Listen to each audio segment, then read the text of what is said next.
Good morning, it's Mission Tuesday, and for these last several weeks we've been walking through the Ten Commandments together, and I've been suggesting to you that ground zero for missions is the family. That's where it all begins. Missions begins with the family, and ground zero for the family are still the Ten Commandments, those ancient rules that help to shape our behavior and lead us to godly living. And this morning we come to one of those short commandments: you shall not steal. This, together with you shall not commit murder, are probably the two most common sense and widely accepted rules of behavior. You don't take someone's life, and you don't take something that belongs to someone else. You don't steal.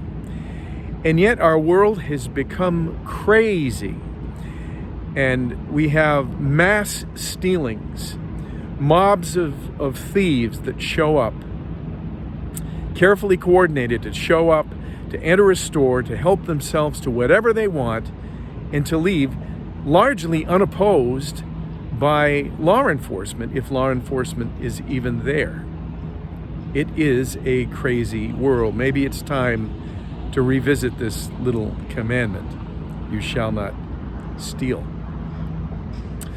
However, before we do that, I want to suggest one thing, kind of step back from this commandment and realize that even though we think of stealing as taking something that belongs to another person, everything ultimately belongs to God. The earth is the Lord's and the fullness of it. Every good and perfect gift comes from above. And so everything that we would steal that belongs to another person ultimately belongs to God Himself.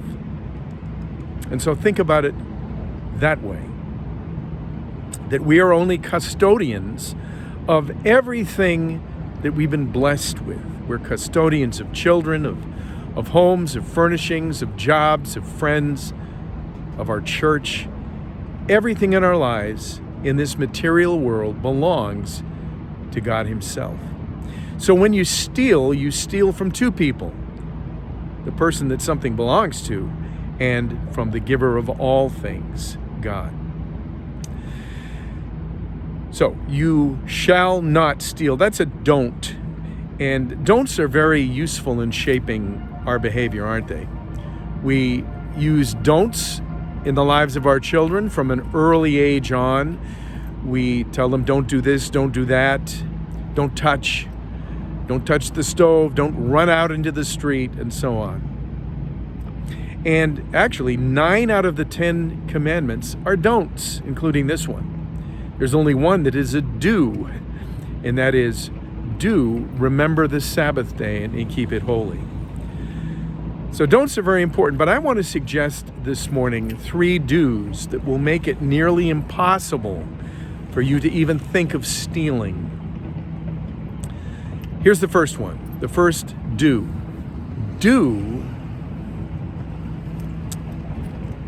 Do give thanks often. Give thanks to God for what you have and even what you don't have, because when you give thanks to God, you remind yourself that what you have comes from Him.